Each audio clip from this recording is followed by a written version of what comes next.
যারা নবীর পক্ষে রাত্রে কাটাইতেছেন আপনাদের জীবনও ধন্য হয়ে যাবে বলতেছিলাম। এবার হালিমা বলেন, আমি না গো, ওই তোমার সন্তান আমি নিয়ে যাব। দরজাটাই দাঁড়াইয়া দেখে একটা পূর্ণিমার চাঁদ উদয় হইয়া রয়েছে। হালিমা ঘরের ভিতরে যাইয়া লম্বা ঘটনা টান দিয়ে টান্দা উঠাইয়া নবীজিকে কুলে নিলে। হালিমা বলেন, নবীজিকে কুলে নেওয়ার সঙ্গে সঙ্গে দেখি আমার স্তনের দুধ ছিল না, শুকাইয়া গিয়েছিল। এই নবী কুলে নেওয়ার সাথে সাথে দেখি আমার স্তনের মধ্যে দুধের জোয়ার আইসা গেছে। হায় হায় হায়, কি খুশি! ঘর থেকে বাহির হলে আমি দেখি আকাশের মেঘের টুকরাই আমার মাথার উপর ছায়া দিতেছে। আমার সোয়ারির কাছে যাইয়া দেখি সোয়ারিটা দুর্বল ছিল, শুকনা ছিল, যাইয়া দেখি মোটা তাজা হয়ে গেছে। সোয়ারির উপরে উঠে রওনা হলাম। কিছু দূর যাওয়ার পরে দেখি সামনে কিছু শত্রু দেখা যায়। তীর ধনুক বল্লম নিয়ে বসে রয়েছে। কেন? এরা তাওরাত জাবুর ইনজিল কিতাবে পাইছে রবিউল আউয়াল চাঁদে ঈদে মিলাদুন নবী হবে, নবী আগমন করবে, এই পথে তায়েবে যাবে। এই নবী যদি বাইচা থাকে আমাদের মাতগুলি শেষ, কাজী নবীরে শেষ করে এলাম। তারা তীর ধনুক বল্লম নিয়ে রাস্তায় দাঁড়ায় রয়েছে। হালিমা দেখে সামনে বিপদ। হালিমা বলেন, আমি তখন কি করব? আমি আমার কুলের শিশু নবীর দিকে চাই, আবার আকাশের দিকে চাই। কি করব? অবশেষে কি করব? নিরুপায় হইয়া শিশু মুহাম্মদের কাছে বিচার দিলাম। বাবা গো, ও শিশু নবী, সামনে বিপদ দেখা যায়, তোমার কাছে বিচার দিলাম। হালিমা কয়, একথা বলার সাথে সাথে দেখি শিশু নবী আমার কুল থেকে আকাশের দিকে চাইছে। চাওয়ার সাথে সাথে দেখি একটা মেঘ জমেছে আকাশে। মেঘের থেকে সাত বিচ্ছু বৃষ্টি হইয়া এই লোকগুলিকে শেষ করে দিচ্ছে। চলে গেলেন তায়েবে। লম্বা ঘটনা যায় না ওদিকে।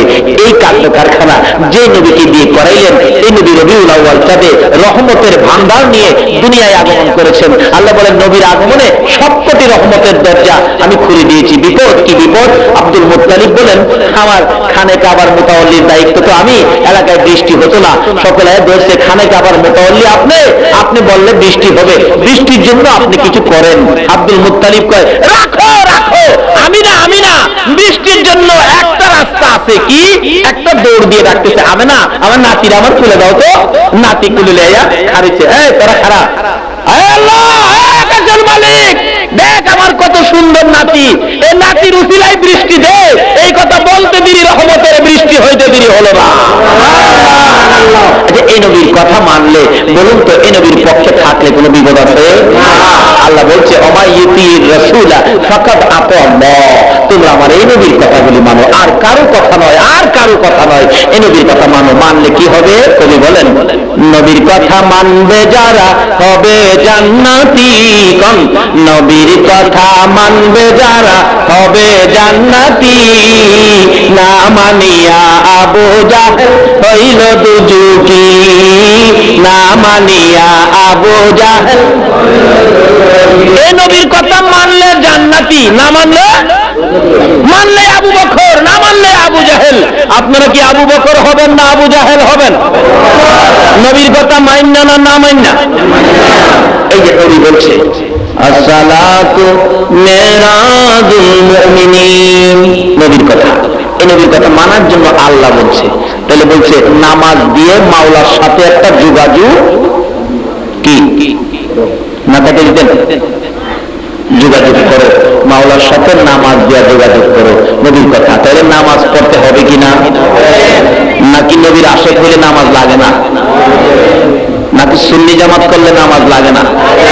অনেকে টিটকারি করে, তাহারা খালি সুন্নি সুন্নি করে নামাজ পড়ে না।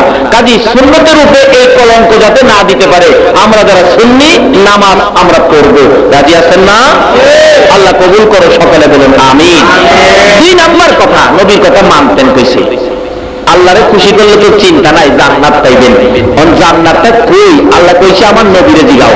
নবী বলছে, তোমার মায়ের পায়ের নিচে জান্নাত। বলুন কার পায়ের নিচে? আরেকটু জোরে কথা। কোন মা? যেই মার পেটে থাইকা মারে 10টা মাস জ্বালাইছে, 2-3 মাস তো মা কিছু খাইতেই পারছে না, খাইলেই বুঝে তুলে দিত, মা মরার মতো হয়ে গেছে। এরপরও কি কোনো মা সন্তানের আশা ছাইড়া দিছে? বাচ্চা পেটে, মা ঠিক মতো শুইতে পারে না, বসতে পারে না, দাঁড়াইতে পারে না, কত কষ্ট মা। তার সাথে সাথে কোনো কোনো মা এমন একটা সন্তানের মুখ দেখার আশায় জীবন চলে যায়, যায় কিনা কত সন্তান প্রসবে ডেলিভারিতে অনেক সময় মা মারা যায় না, এত কষ্ট মা, জীবন দেয় মা, তারপরেও মা সন্তানের আশা ছাড়ে না। আমার নবী বলেছে উম্মতেরা রে, যতই ইবাদত করো, যতই আমাকে ভালোবাসো, যতই টুপিদারি পাঞ্জাবি লাগাও, মসজিদ বানাও, মক্কা বানাও, মদিনা বানাও, তুমি যতই ঈদে মিলাদুন নবী করো না কেন গো, যদি এই মারে কষ্ট দাও, আমি নবীর শাফায়াত নসিব হবে না। কোন মা, যে মা আপনার আমার মতো একটা সন্তানের মুখ দেখতে যায়, কোনো মা জীবন দিছে। আমার জানা ঘটনা, আমি যখন ইমামতি করি একটা ঘটনা ঘটছিল। কি ঘটনা? একটা গরিবের মেয়ে, বাচ্চা হবে 3 দিন পর্যন্ত প্রসব ব্যথা, কিন্তু পয়সা নাই, গরিব মানুষ তো, চিকিৎসা করার কোনো ক্ষমতা নাই। 3 দিন পরে মহিলাটা অজ্ঞান হয়ে গেলেন, মৃত্যুবরণ করবেন। এমন মুহূর্তে ওই মহিলাটার মা মসজিদের দক্ষিণ পাশের জানালার মধ্যে দাঁড়ায় আসরের সময় কাঁদতেছে আর বলতেছে, হে আমার মহল্লাবাসী মুসল্লিরা, আপনাদের কাছে আমার মেয়েটার জন্য হাত বাড়াইছি, আমার মেয়েটার জন্য জীবন ভিক্ষা চাই, আমার সাহায্য দেন, আমার মেয়েটারে বাঁচাই। আল্লাহ বলছেন, কোন অসহায় মানুষ যদি এইভাবে হাত বাড়ায় আল্লাহর রাস্তায় সাহায্য চায়, এই হাতের নিচে দিয়া আমি আল্লাহর কুদরতি হাতটা বাড়ায় দিই। কিন্তু কই, কেউ দিল না, কেউ কিছু কইল না। মেয়েটা অবশেষে কাঁদতে কাঁদতে অসহায় বাড়িতে চলে গেলেন। মাগরিবের নামাজের পরে সালাম ফিরে বললাম, আচ্ছা মেয়েটা যে হাত বাড়াইলো, গরিব মানুষ, এরকম বিপদ, জীবন মরণ সমস্যা, আপনারা তার কিছু সাহায্য দিলেন না, আর কিছু না দিলেন, মুখের কথা দিয়েও সান্ত্বনা দিতেন, তাও করলেন না। এক মুরব্বী দাঁড়ায় কয়, হুজুর কার জন্য কে রোজগার করে রাখছে? আচ্ছা বলুন, যত রোজগারই আপনি করছেন, কবরে যাওয়ার সময় কি 10টা টাকা নিতে পারবেন? পারবেন নিতে? কিভাবে নিবেন? কবরে যাওয়ার সময় যে পোশাকটা পরায়, এই পোশাকটার মধ্যে কোনো পকেটের ব্যবস্থা আছে? আমরা তো টাকা পয়সা রাখার জন্য বুক পকেট দেই, সাইড পকেট দেই, আবার কেউ কেউ এই দিকটাও দেয়, তাই না? টাকা পয়সা নিবার লেগে, রাখবার লেগে। কারণ তো কবরে যাওয়ার সময় যে পোশাকটা আমরা পরি, তার মধ্যে কি কোনো পকেটের ব্যবস্থা আছে? কিচ্ছু নিতে পারবেন না। মুরব্বী কয়, কার জন্য কে রোজগার করে, কার রোজগার কে কারে দেয়? আমি বললাম ঠিক আছে, অসহায় মানুষ হাত বলে দিলেন না। মাগরিবের নামাজের পরে সালাম ফিরে বললাম, এই মহিলাটার জন্য মহল্লায় আমি ভৈরমু, আমি ইমাম সাহেব, কেউ আমার লগে যাবেন? ইংরেজি শিক্ষিত একটা লোক, হাই স্কুলের শিক্ষক, উনি বললেন, হুজুর আমি যাবো আপনার সাথে। দুইজনে মিলে এশারের আজানের আগ পর্যন্ত 35 কেজি চাউল 750 টাকা উঠাইয়া পাঠাইলাম, যাও দিয়ে আসো। বলো তাড়াতাড়ি হসপিটাল পাঠাইতে, টাকার জন্য মরবে না, চিকিৎসার জন্য মরতে দিব না, হায়াত নাই মরে যাক, কোনো আপত্তি নাই, আমি ইমাম সাহেব দেখবো। এই টাকার চাউলগুলি পাইয়া তারা যে খুশি, সকালবেলায় সরকারি হসপিটালে পাঠাইছে। আমি মক্তব ছুরি দিয়া গেলাম দেখার জন্য, কারণ মক্তব ছুরি দিয়া না গেলে তো বুঝেন না কি কইব, হুজুর এইটা তো, কারণ হুজুরে কিছু কইতে গেলাম খুব সহজ, অথচ হুজুররা নাইবে নবী, একজন নাইবে নবী আলেম রাস্তা দিয়ে হাইটা গেলে এর বরকতে 40 দিনের জন্য কবরের আযাব বন্ধ হয়ে যায়। হেরারে কইতে বড় সহজ, এগুলি আর কই না। তবু গেলাম যাতে সুযোগ না পাই পাওয়ার জন্য, মক্তব ছুটি দিয়ে গেলাম। যাই দেখি ডাক্তার খাড়া রয়েছে, গার্জিয়ান খাড়া রয়েছে। ডাক্তার সাহেব কি ব্যাপার? হুজুর যেই সময় রোগী পাঠাইছেন একবারে শেষ মুহূর্ত, বাঁচানো যাবে না, তো কি করবো? এখন কিছু করার নাই, তবে চেষ্টা করে দেখতে পারি দুইজনের একজন বাঁচানো যায় কিনা। যদি মা বাঁচাইতে চায় বাচ্চা মারা যাবে, বাচ্চাটা বাঁচাইতে গেলে মা মারা যাবে। এখন আপনারা কি করেন, কোনটা কি করবে? মেয়ের গার্জিয়ান বলতেছেন, ডাক্তার সাহেব বাচ্চাটা মাইয়া মা বাঁচাইয়া দেবে, বাচ্চা আল্লাহ দিবনে। এমন সময় দেখলাম মেয়েটা জ্ঞান হারা ছিল, জ্ঞানটা ফিরে চোখটা খুলা চাইছে। কি বললো? আমার বাচ্চা মেরে নেব। চোখের পানি ছেড়ে দুটা ঠোঁট নড়ে, কথা বলতে পারে না, কাঁদতেছে। ডাক্তার বলেন কি যেন বলবেন। মহিলাটা শুনি মুখটার কাছে কানটা নিল, ছোট্ট ছোট শুরু বলে, ডাক্তার সাহেব প্রসব ব্যথার যন্ত্রণায় আপনার মা যদি আপনাকে মেরে ফেলতো, আপনি কি ডাক্তার হতে পারতেন? ডাক্তারের মা ভক্ত ছিল, ডাক্তার চোখের পানি ছেড়ে দিছে, না মাও তো আমাকে নিয়ে কষ্ট করছে।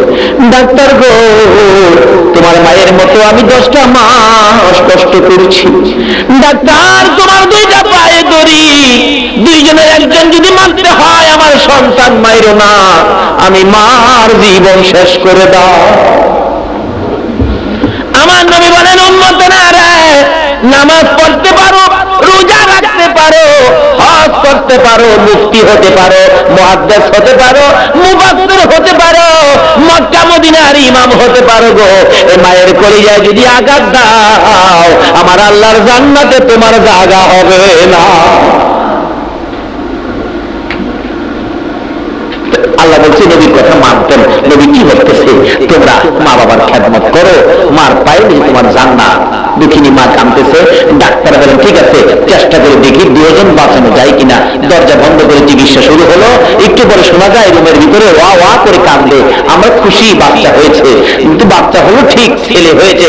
ডাক্তার দরজাটা খুলে 2টা চোখের পানি ছেড়ে দিছে। ডাক্তার বলেন, গার্জিয়ান আপনারা কারা, কে কে আছেন? কি খবর ডাক্তার? বাচ্চা হয়েছে ছেলে, ছেলের অবস্থা ভালো, কিন্তু মা বাঁচবে। গার্জিয়ানেরা কান্দে, ডাক্তার ছেলে দিয়ে কি করবো, ছেলের মা যদি না বাঁচে। ছেলেটার জমিনে পড়ে ওয়া ওয়া করে কান্দে, ছেলেটাকে কেউ তুলে নেয় না, কেউ ধরে না, সকলেই খালি মহিলাটার দিকে তাকাইয়া তাকাইয়া কান্দে। অবশ্য দেখলাম মহিলাটা ইশারা করে বুঝাইতেছে, কথা বলতে পারে না, শেষ মুহূর্ত কিছুক্ষণের মধ্যে মরে যাবে। ইশারা করে বুঝাইতেছে, মা আমার সন্তানটা তুলে নাও না গো মা, তোমরা যদি তুলে না নাও দাও আমার বাবা আমার বুকে উঠাইয়া দাও। কিছুক্ষণের জন্য যদি বাবার বুকে নিয়ে মরতে পারি আমি মায়ের সকল স্বাদ মিটা যাবে। কিন্তু কথাটা বুঝাইতে পারে না, কেউ বুঝতেও পারে না। অবশ্য দেখলাম মহিলাটা নিজেই গায়ে ধরে ধাক্কাইতেছে, 2টা হাত বাচ্চার দিকে নিতে, একটা ধাক্কা দিলে সামান্যটুকু সামনে বাড়ে, এইভাবে ধাক্কাইতে ধাক্কাইতে বাচ্চাটার কাছাকাছি হাত, মার কলিজা যেন ঠান্ডা, একটু পরেই বুঝি বাচ্চাটা ধরে বুকে নিতে পারবো। বাচ্চাটাকে হাত দেওয়ার আগে আগে দুঃখিনী মা বিদায় হয়ে আয়।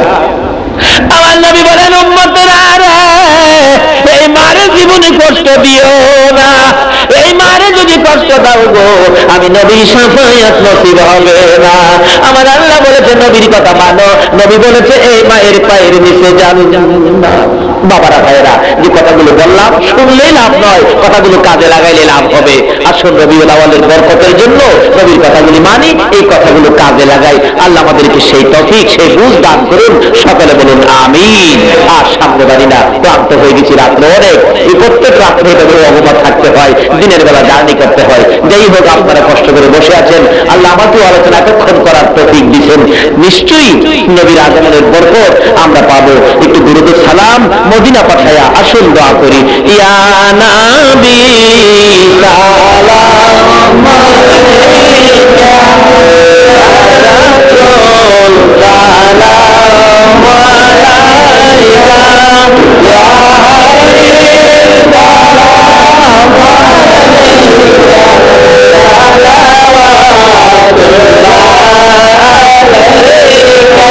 নবী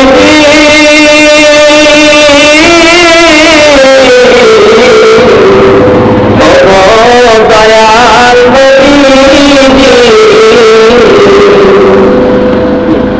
তুমি না হতো ফেরেশতা খোদার হয়েছি উম্মত তোমার, তার তরে শুকর হাজার বার নবী আলাইকা, ইয়া রাসূল সালাম আলাইকা,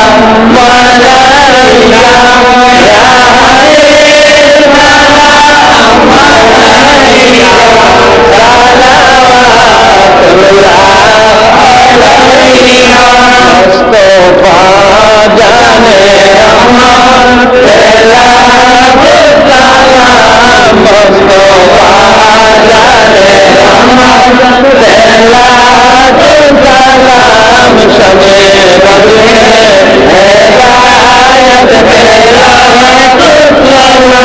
देखने सबसे पहले अपना नूर बनाया, उस नूरे अनवर तेरा उजाला मुस्तफा जाने रहमत तेरा उजाला।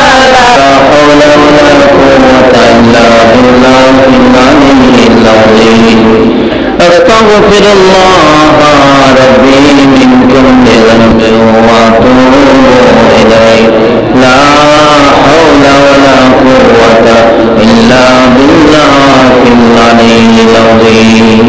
সুন্দর করি খাস করে গাউসিয়া কমিটির সদস্যদেরকে আল্লাহ যেন হায়াত দেন, ঈদে মিলাদুন নবীর বরকতের ভাগী করেন। আর খাস করে যে ভাই কমিশনার পদপ্রার্থী আগেও ছিলেন, নিশ্চয়ই যোগ্য ব্যক্তি, কাজী এটা ইমানি দায়িত্ব যার যার যোগ্যতা অনুযায়ী তাকে সম্মান দেওয়া। এটা যদি আপনারা না করেন তাহলে নবীর কথার বাইরে কাজ হয়ে যাবে। এটা ইমানদারের জন্য এটা ইমানি দায়িত্ব। কাজী ভুল একটা পবিত্র আমানত, এটা জায়গা মতো ব্যবহার করবেন। এটাই আমি মেহমান হিসাবে আপনাদের কাছে অনুরোধ রইল। খাস করে জনাব শামসুল আলম ভাই এই শেষ রাত্রে আপনাদের সাথে শরীক হইলেন, তাতে এটাই বোঝা যায় সুখে দুঃখে উনি আপনাদের পাশে থাকেন। কাজে সুখে দুঃখে যে পাশে থাকবে তার সাথে একটা সম্পর্ক রাখবেন, এটা আমি আপনাদের কাছে আশা রাখি। আসুন দোয়া করি, খাস করে এই কমিটির ভাইদেরকে আল্লাহ যেন হায়াত দেন, বরকত দেন, প্রত্যেক বছর যেন এরকম একটা মাহফিল করতে পারেন। সকলেই সাহায্য সহযোগিতা করবেন, আল্লাহ কবুল করুন। সকলেই দোয়ায় শরীক হন। আল্লাহুম্মা আমিন। ربنا ظلمنا أنفسنا وإن لم تغفر لنا وترحمنا لنكونن من الخاسرين رب ارحمهما كما ربياني صغيرا রব্বুল আমিন জান্নাতের বাগানে বসে জান্নাতি মেহমান নিয়ে হাত বাড়াইছি। জানি না গো জীবনে আর কতদিন এইভাবে হাত বাড়াইতে পারবো, কবে জানি মৌতের চিঠি দিয়া আজরাইল পাঠাইয়া দাও, কবে জানি বড় বাড়ি বড় বড় সুন্দর বিছানা থেকে চারজনে দৌড়ে দৌড়ে টাইনা টাইনা বাহির করবে, উঠানের কিনারে পর্দা টানাইয়া জীবনের শেষ গোসল করাবে। আদরের ছেলে মেয়েগুলো ঘরের বারিন্দায় দাঁড়াইয়া দাঁড়াইয়া কাঁদবে আর ডাকবে, বাবা এই বিছানা খালি করে কই রওনা হয়েছ? ওই দিন আসার আগে আমরা যারা হাত বাড়াইছি আমাদের সকলের জীবনের গুনাহ